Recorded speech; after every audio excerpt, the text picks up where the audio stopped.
Hello and welcome back to my channel the science class. Chapter 5 में आज का topic है न्यूक्लियस। ठीक है, तो आज बात करते हैं अपन न्यूक्लियस के बारे में। किसी भी सेल का जो बॉस होता है वो होता है न्यूक्लियस या केंद्रक, या हम कह सकते हैं कि owner of the cell factory. मतलब न्यूक्लियस जो होता है वो बहुत ही इम्पॉर्टेंट होता है किसी भी एनिमल सेल्स के लिए या यूकैरियोटिक सेल्स के लिए। ठीक है, तो यूकैरियोट्स में जो न्यूक्लियस होते हैं वो वेल डिफाइंड होते हैं, और हमारे जो प्रोकैरियोट्स होते हैं उसमें जो न्यूक्लियस होते हैं वो न्यूक्लियड्स के फॉर्म में होते हैं, उसमें कोई एक वेल डिफाइंड न्यूक्लियस नहीं पाया जाता। ठीक है, तो अपने यूकैरियोटिक और प्रोकैरियोटिक में हमने पहले ही डिफरेंसेस पढ़ लिए थे। और यूकैरियोट्स में प्लांट सेल्स आती हैं और एनिमल सेल्स आती हैं, जिनमें न्यूक्लियस का जो योगदान होता है वो बहुत बड़ा होता है। ठीक है, तो न्यूक्लियस को डिस्कवर किसने किया था? रॉबर्ट ब्राउन ने 1831 में। रॉबर्ट ब्राउन ने 1831 में न्यूक्लियस को डिस्कवर किया था। ठीक है, तो न्यूक्लियस जो होता है वो बहुत ही इम्पॉर्टेंट चीज़ को अपने अंदर प्रोटेक्ट करके चलता है। जो हमारे कैरेक्टर, हेरिडिटरी कैरेक्टर होते हैं, जैसे हमारी आई का कलर क्या है, हमारी हाइट क्या है, हमारी स्किन का कलर क्या है, ये सब कौन निर्धारित करता है, कौन डिसाइड करता है? डीएनए। ठीक, बताती हूँ अभी कि डीएनए क्या होता है। तो ये सारी चीज़ें कौन डिसाइड करता है? डीएनए या जीन्स जो होते हैं या क्रोमोसोम्स जो होते हैं, ये सारी चीज़ें हेरिडिटरी कैरेक्टर्स में आती हैं। तो ये सब कौन डिसाइड कर रहा है? डीएनए। इसी डीएनए को प्रोटेक्ट कौन करता है? न्यूक्लियस प्रोटेक्ट करता है। ठीक, अब जैसे ये हमारी हो गई सेल, एनिमल सेल हो गई, और इसके अंदर क्या है? ये न्यूक्लियस है।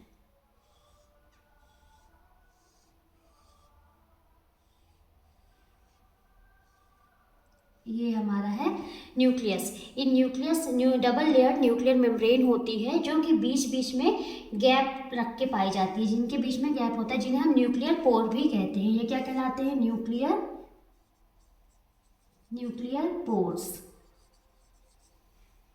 ठीक है, और ये हो गई आपकी सेल हो गई।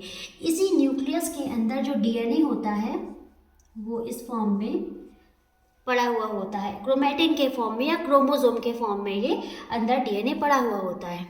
चलिए बात करते हैं कि डीएनए क्या होता है। दूसरी बात, ये जो पोर्स हैं, ये पोर्स क्यों, न्यूक्लियर पोर्स क्यों पाए जा रहे हैं?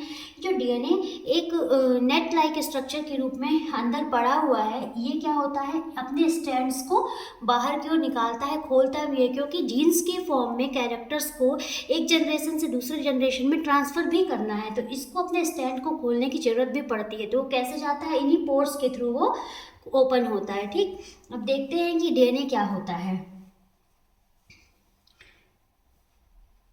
तो डीएनए जो होता है वो डबल स्टैंडर्ड, अब वही जो अभी ये जो स्ट्रक्चर पड़ा हुआ था न्यूक्लियस के अंदर, इसको जब ओपन करते हैं तो ये 2 मीटर लंबा एक थ्रेड लाइक स्ट्रक्चर होता है।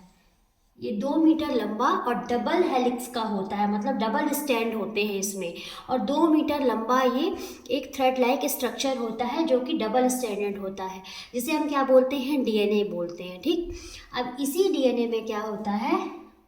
जीन्स पाए जाते हैं। जीन्स 1, जीन्स 2, जीन 3 जीन होते हैं। जीन 1, जीन 2, जीन 3, जैसे जो जीन होते हैं, यही कलर्स का, जो हमारे बॉडी में जो कैरेक्टर्स होते हैं उनका निर्धारण यही चीज़। जैसे जीन 1 हो गया तो इससे हमारे कौन सा कलर डिसाइड हो रहा है? आंखों का कलर। जीन 2 हमारे हाइट के लिए रिस्पॉन्सिबल है। जीन 3 हमारी स्किन कलर के लिए रिस्पॉन्सिबल है ना। तो ये जो डीएनए हुआ ये क्या रखता है अपने पास? प्रोटीन और जीन्स रखता है। ठीक, तो यही जीन्स जो होते हैं ये हमारे हेरिडिटरी कैरेक्टर्स के लिए रिस्पॉन्सिबल होते हैं। डीएनए का फुल फॉर्म क्या होता है? Deoxyribose nucleic acid. ठीक है, तो ये 2 मीटर लंबा ये जो स्ट्रक्चर है, थ्रेड लाइक स्ट्रक्चर है, ये इसी फॉर्म में न्यूक्लियस के अंदर क्या है? नहीं रह सकता है ना। तो जब ये इसी फॉर्म में नहीं रह सकता है तो ये एक कंडेंस फॉर्म में या संकुचित होकर के एक छोटे आकार में आ जाता है। ठीक, छोटे आकार में, छोटी संरचना में आ जाता है, जिसको हम क्या बोलते हैं? क्रोमोसोम्स कहते हैं। और इसमें जीन्स पाए जाते हैं, क्रोमोसोम में जीन्स पाए जाते हैं, तो इनके एक थ्रेड को हम क्रोमैटिन भी कहते हैं। ठीक है, ये क्रोमैटिन भी कहलाता है। तो ये हमारा क्या हो गया, क्रोमोसोम। क्रोमोसोम को हम ऐसे तो दर्शा नहीं सकते, क्रोमोसोम को हम एक्स या वाई के फॉर्म में लिखते हैं। ये हमारे क्या कहलाए, क्रोमोसोम कहलाए। तो न्यूक्लियस के अंदर क्या क्या मिल रहा है हमको, डीएनए। डीएनए क्या है, एक थ्रेड लाइक स्ट्रक्चर है। ये इतना छोटा नहीं है, 2 मीटर लंबा होता है। क्योंकि ये न्यूक्लियस के अंदर 2 मीटर लंबा थ्रेड नहीं रह सकता है, इसलिए ये क्या होता है, एक संगठित फॉर्म में या कंडेंस्ड फॉर्म में न्यूक्लियस के अंदर पड़ा रहता है, न्यूक्लियस के अंदर रहता है, जिससे और न्यूक्लियस जो होता है उसको सेफ रखता है अपने अंदर। और जो न्यूक्लियस पोर होते हैं, न्यूक्लियर पोर होते हैं, उन पोर्स के थ्रू ये थ्रेड लाइक स्ट्रक्चर क्या होते हैं, ओपन होकर के बाहर जा सकते हैं। ठीक है, तो ये क्या हो गया, हमारा न्यूक्लियस हो गया।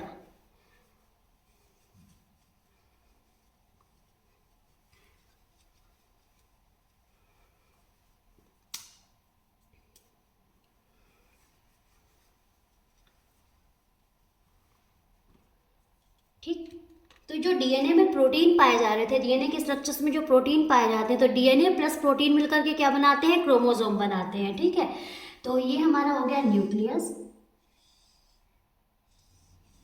और डीएनए क्या हुआ, यहाँ पे कॉइल होकर के कॉइल फॉर्म में पड़ा हुआ है, ये कॉइल फॉर्म में है। डीएनए में जो प्रोटीन्स पाए जा रहे थे वो मिलकर के क्या बनाए, क्रोमोसोम। ये क्या कहलाया, क्रोमोसोम लाइक स्ट्रक्चर हो गया। ठीक है, तो ये यहाँ तक बात होगी। अब क्या होता है, जो न्यूक्लियस के अंदर जो फ्लूइड्स पाए जाते हैं, जो फ्लूइड है, फ्लूइड तो होता है, हर चीज़ में फ्लूइड होता है ना, तो जो न्यूक्लियस के अंदर फ्लूइड होता है उसको हम क्या बोलते हैं, न्यूक्लियोप्लाज्म। न्यूक्लियोप्लाज्म, प्लाज्म या न्यूक्लियर मैट्रिक्स भी बोल सकते हैं। ठीक है, और ये किसके अंदर है, सेल के अंदर है, सेल के अंदर। तो सेल के अंदर पाए जाने वाले फ्लूइड को हम क्या बोलते हैं, साइटोप्लाज्म। साइटोप्लाज्म, ठीक है। न्यूक्लियस के अंदर पाए जाने वाले फ्लूइड को हमने क्या बोला, न्यूक्लियोप्लाज्म। और सेल के अंदर पाए जाने वाले फ्लूइड को हमने क्या बोला, साइटोप्लाज्म। और न्यूक्लियोप्लाज्म प्लस साइटोप्लाज्म, इन दोनों को क्या बोला जाता है, प्रोटोप्लाज्म। प्रोटोप्लाज्म, ये दोनों मिलकर के क्या बनाते हैं, प्रोटोप्लाज्म कहलाते हैं। ठीक, तो हमने यहाँ क्या बात करी, न्यूक्लियस की बात करी।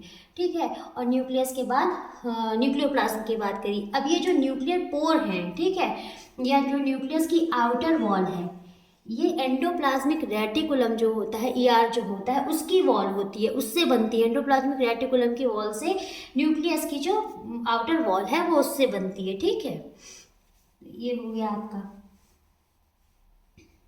मतलब कहने का, जो वेल डेवलप्ड एनिमल्स और प्लांट सेल्स होती हैं उसमें क्या पाया जाता है, न्यूक्लियस पाया जाता है।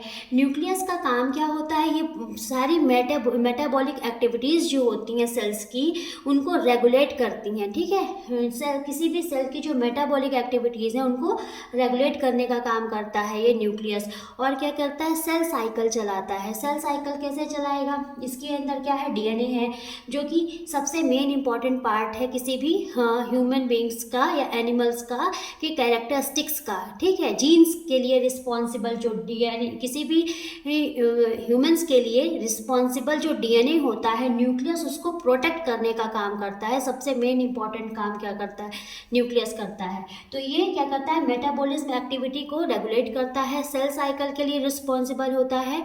और जो सेल डिविजन्स होते हैं वो भी न्यूक्लियस के थ्रू ही होते हैं। एक सेल से दूसरी नई सेल बन रही है तो पहले न्यूक्लियस डिवाइड होगा, फिर नई सेल बनेगी।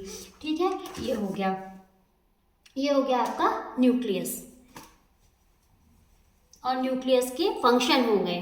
ठीक है, तो न्यूक्लियस के फंक्शन, 3 फंक्शन आपकी टेक्स्ट बुक में लिखे हुए हैं, उसको अच्छे से पढ़िए, न्यूक्लियस के बारे में अच्छे से पढ़िए। ये बहुत ही बेसिक और बहुत ही इम्पोर्टेंट टॉपिक्स हैं जो 11th-12th में अगर यहाँ से आपका बेस क्लियर रहेगा तो यही चीज़ें 11th-12th में और ज़्यादा आपको पढ़ने के लिए मिलेंगी। और बेस क्लियर होने के कारण वहाँ आपको ये ईजी पड़ेगा पढ़ने के लिए।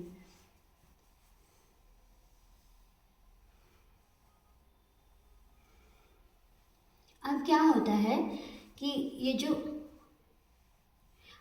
ये जो न्यूक्लियस है ना, ये जो न्यूक्लियस है इसमें जो डीएनए है, यही डीएनए के साइड में प्रोटीन्स भी मिलते हैं, प्रोटीन्स भी होते हैं और आरएनए भी पड़ा होता है।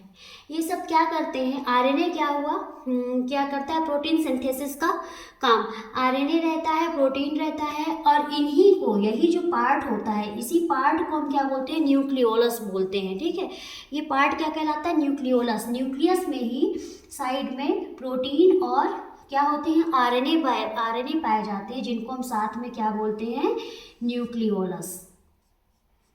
न्यूक्लियोलस, ये न्यूक्लियोलस कहलाते हैं। ठीक है, यहीं पे साइड में ये पाए जाते हैं। ये हो गया आपका।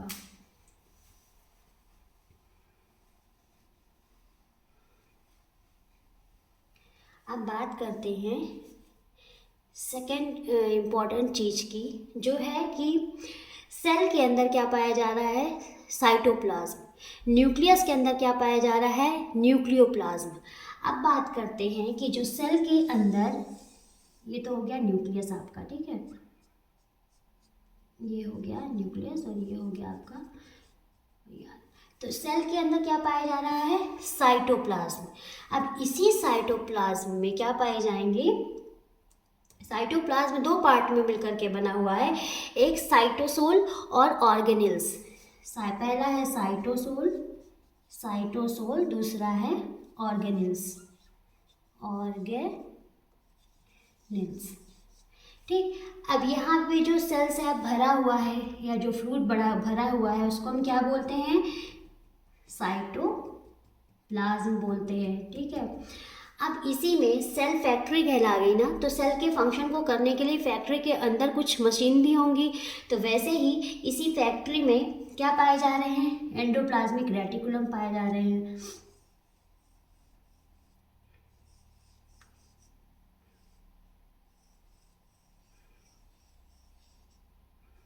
एंडोप्लाज्मिक रेटिकुलम है। ठीक है, यहीं पे आपका क्या है, गोल्जाई apparatus है। ये यहाँ पे क्या है आपका, ये माइटोकॉन्ड्रिया हो गया। ठीक, तो ये सब किसमें पाए जा रहे हैं, साइटोप्लाज्म में, सेल के साइटोप्लाज्म में ये सारी चीज़ें पाई जा रही हैं। तो इनको क्या बोलते हैं, सेल ऑर्गेनेल्स बोलते हैं। और अगर इन सेल ऑर्गेनेल्स को अलग कर दिया जाए तो बचे हुए भाग को क्या बोलते हैं, साइटोसोल बोलते हैं। है क्या ये, साइटोप्लाज्म दो चीज़ों से मिलकर के बना है, साइटोसोल और ऑर्गेनेल्स। तो साइटोसोल क्या है, विदाउट ऑर्गेनेल्स, जब ऑर्गेनेल्स नहीं है तो उस पार्ट को हम क्या बोले, साइटोसोल बोले। The cytosol is also called a intracellular fluid और साइटोप्लाज्मिक मैट्रिक्स विदाउट ऑर्गेनेल्स। ठीक है, और ऑर्गेनेल्स क्यों बोलते हैं, क्योंकि ऑर्गन तो बड़े होते हैं, है ना, तो ऑर्गन का जो छोटा रूप है ऑर्गेनेल्स, जो बेसिक मैकेनिज्म, बहुत इंपॉर्टेंट मैकेनिज्म बॉडी में कर रही हैं, सेल्स के अंदर पाए जा रहे हैं, तो हम उनको क्या बोल दिए, शॉर्ट ऑर्गन्स को ऑर्गेनेल्स बोल दिए। ठीक, तो ये सारे ऑर्गेनेल्स किस में पाए जा रहे हैं, साइटोप्लाज्म में पाए जा रहे हैं। ठीक है, cell organelles means little organs which are complex organised structure with a cell. ठीक, cell organelles have unique characteristics, shape and function. जो सेल ऑर्गेनेल्स हैं उनका एक यूनिक कैरेक्टर है, उनका एक यूनिक शेप है और उनका एक यूनिक फंक्शन है। हर सेल ऑर्गेनेल्स की अलग अलग यूनिक शेप है, फंक्शन है और कैरेक्टरिस्टिक्स हैं। तो सबसे पहले अपन बात करते हैं एंडोप्लाज्मिक रेटिकुलम की। ठीक है, तो ये हो गया हमारा न्यूक्लियस। अब न्यूक्लियस की जो आउटर वॉल है, ये जो आउटर वॉल है, ये आउटर वॉल, यहीं से अटैच्ड क्या होता है, एंडोप्लाज्मिक रेटिकुलम होता है। जैसे ये हो गया ना, यहाँ से अटैच्ड हो गया।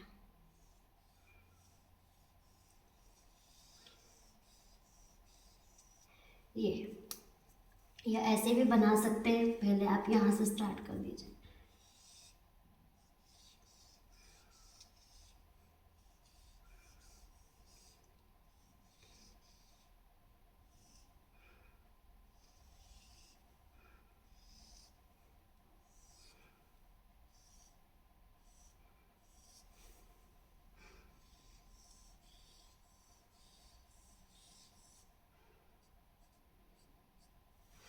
है, ये क्या है हमारे एंडोप्लाज्मिक रेटिकुलम या ER।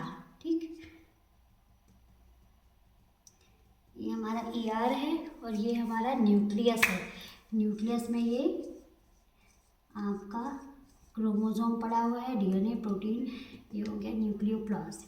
ठीक, तो ये हो गया आपका एंडोप्लाज्मिक रेटिकुलम जो कि न्यूक्लियस के आउटर वॉल से क्या है, दोनों साइड से अटैच्ड है। और ये हो गई आपकी सेल हो गई। ठीक, सेल के अंदर की बात हो रही है। तो एंडोप्लाज्मिक रेटिकुलम भी दो टाइप के, हाँ एंडोप्लाज्मिक रेटिकुलम है क्या, तो ये क्या है, एक ट्यूब लाइक स्ट्रक्चर है। ट्यूब लाइक स्ट्रक्चर है जो कि न्यूक्लियस की आउटर वॉल से स्टार्ट होकर के सेल के इनर वॉल तक अटैच्ड रहता है। तो देखिए इसके अंदर साइटोप्लाज्म भरा हुआ है। जब ये नेट लाइक स्ट्रक्चर न्यूक्लियस को और सेल को अटैच्ड करके अंदर रहेगा तो ये सेल को मैकेनिकल सपोर्ट देगा। मींस अगर इनको हटा दिया जाए या हमारी बॉडी से बोन हटा दिया जाए तो हम क्या होंगे, लटक जाएंगे, जेली जैसे हो जाएंगे। सेम वैसे ही अगर नेट लाइक स्ट्रक्चर जो एंडोप्लाज्मिक रेटिकुलम का है ये नहीं होगा तो सेल क्या होगी, वो जेली जैसी फैल जाएगी। तो एंडोप्लाज्मिक रेटिकुलम बहुत इंपॉर्टेंट काम करता है। क्या करता है, मैकेनिकल सपोर्ट देता है सेल को, किसी भी सेल को। यहाँ पे एंडोप्लाज्मिक रेटिकुलम कितने टाइप के हैं, दो टाइप के हैं, एक रफ एंडोप्लाज्मिक रेटिकुलम और एक स्मूथ एंडोप्लाज्मिक रेटिकुलम। तो ये इस रेटिकुलम में यहाँ पे राइबोसोम्स पाए जाते हैं। एंडोप्लाज्मिक रेटिकुलम की आउटर मेम्ब्रेन में राइबोसोम्स पाए जाते हैं। तो इसके आउटर सरफेस में राइबोसोम पाए जाने के कारण ये क्या हो जाती है, इसकी सरफेस क्या हो जाती है, रफ हो जाती है। रफ हो जाती है इसलिए हम इसको क्या बोलते हैं, रफ एंडोप्लाज्मिक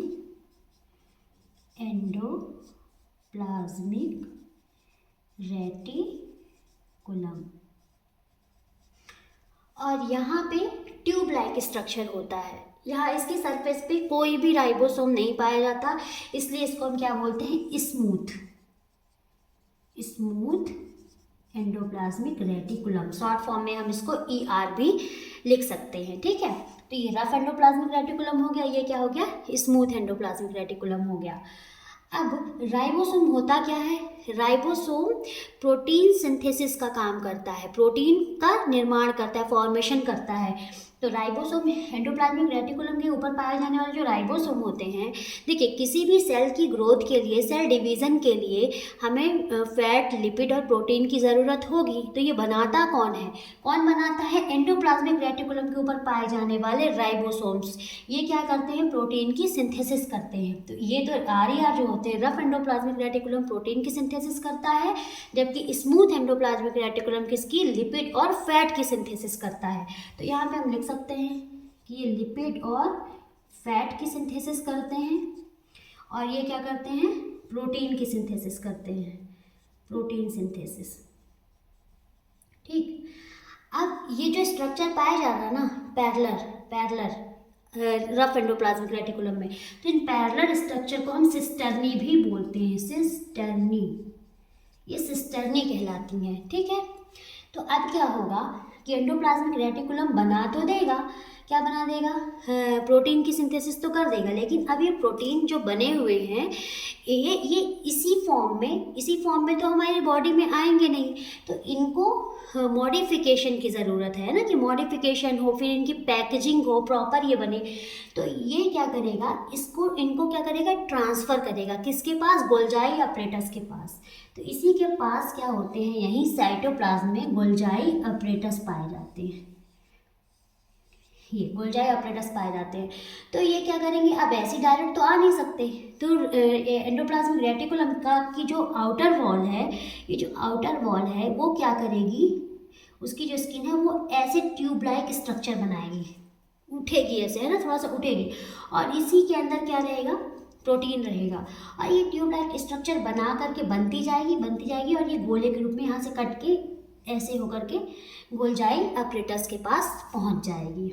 ठीक है, तो ये जो स्ट्रक्चर बनता है, उठा हुआ सा स्ट्रक्चर बनता है एंडोप्लाज्मिक रेटिकुलम की स्किन से, इसको हम क्या बोलते हैं, विसाइकल,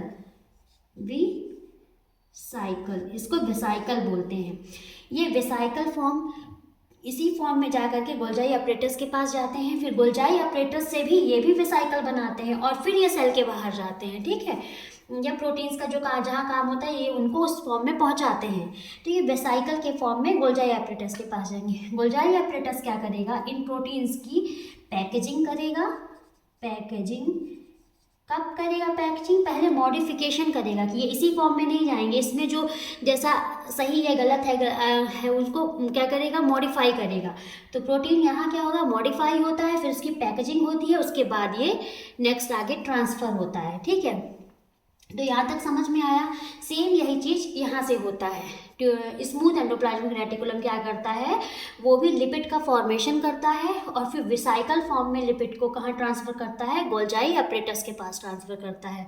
ठीक, तो ये काम हो गया आपका एंडोप्लाज्मिक रेटिकुलम का।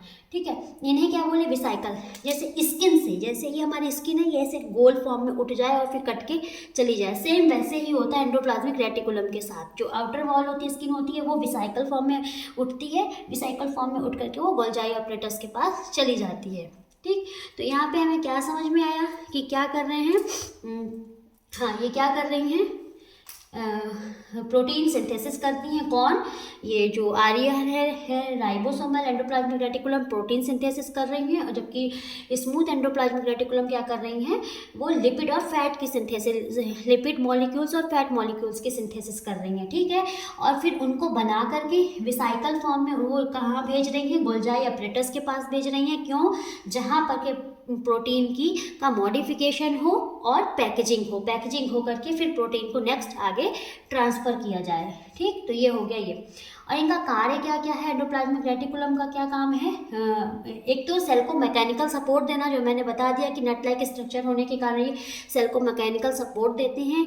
दूसरा हो गया ट्रांसपोर्ट ऑफ मटेरियल्स, अभी ट्रांसपोर्ट हो रहा ना विसाइकल फॉर्म में, ये विसाइकल बना और फिर प्रोटीन का ट्रांसपोर्टेशन किसके पास हो गया, गोल्जाई अपरेटस के पास। और फिर एक्सचेंज ऑफ मटेरियल्स भी होता है। एक्सचेंज ऑफ मटेरियल्स कैसे, न्यूक्लियस से अटैच्ड है, न्यूक्लियस की आउटर वॉल से एंडोप्लाज्मिक रेटिकुलम क्या है, अटैच्ड है, इधर भी अटैच्ड है। तो न्यूक्लियस का जो मटेरियल है वो यहाँ आएगा एंडोप्लाज्मिक रेटिकुलम में और उससे साइटोप्लाज्म में, और यहाँ का जो मटेरियल है वो अंदर जाएगा। ठीक, तो 3 काम हो गए, पहला मैकेनिकल सपोर्ट, दूसरा ट्रांसपोर्ट ऑफ मटेरियल्स और तीसरा हो गया एक्सचेंज ऑफ मटेरियल्स। ठीक है, और क्या है, जो स्मूथ एंडोप्लाज्मिक रेटिकुलम होती हैं उनका एक और बहुत ही इम्पॉर्टेंट फंक्शन होता है, वो होता है डिटॉक्सिफिकेशन इन वर्टिब्रेट्स।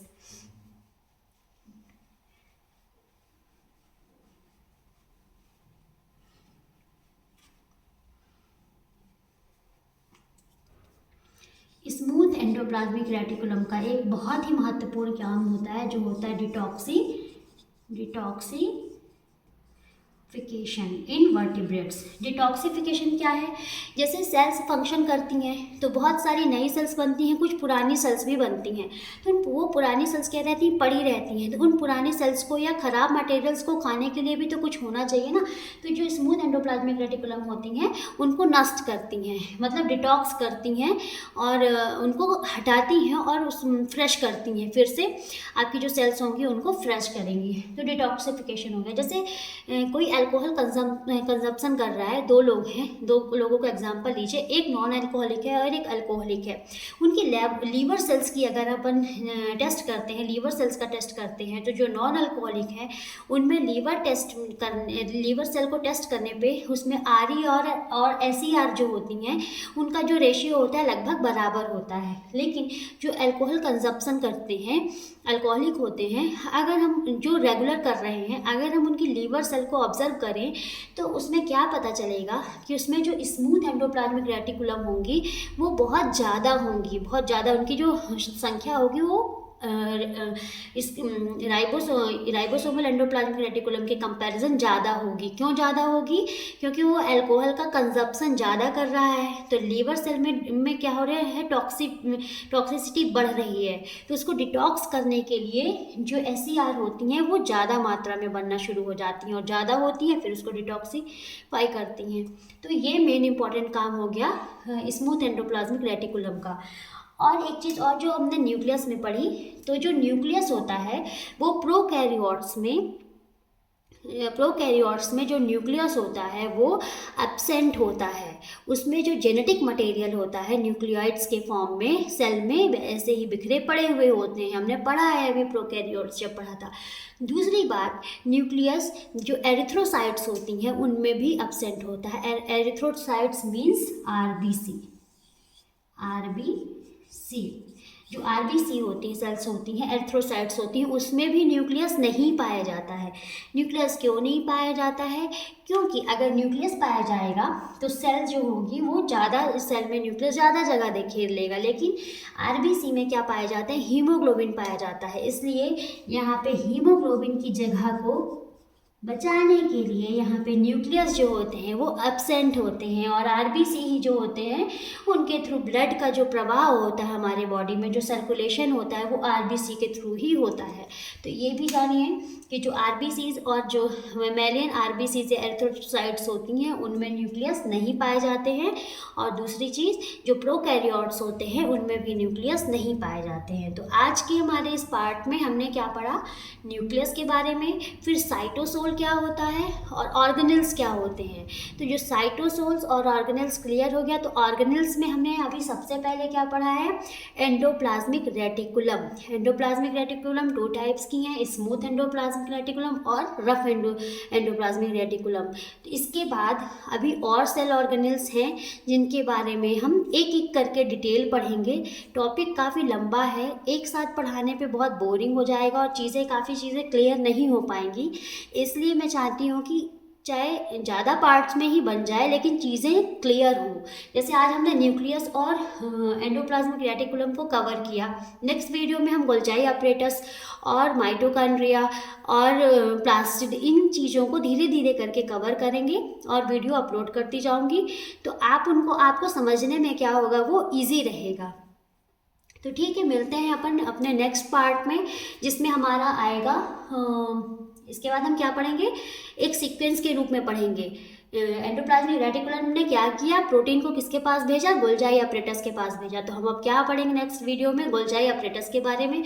और हाँ, सेल का जो पावर हाउस है माइटोकॉन्ड्रिया, उसको भी बहुत अच्छे से पढ़ना है हमें। तो ठीक है, बने रहिए मेरे इस चैनल के साथ। अगर आपको मेरा चैनल पसंद आता है तो लाइक करिए, सब्सक्राइब करिए और ज़रूरतमंदों को ज़रूर शेयर करिए। Thank you.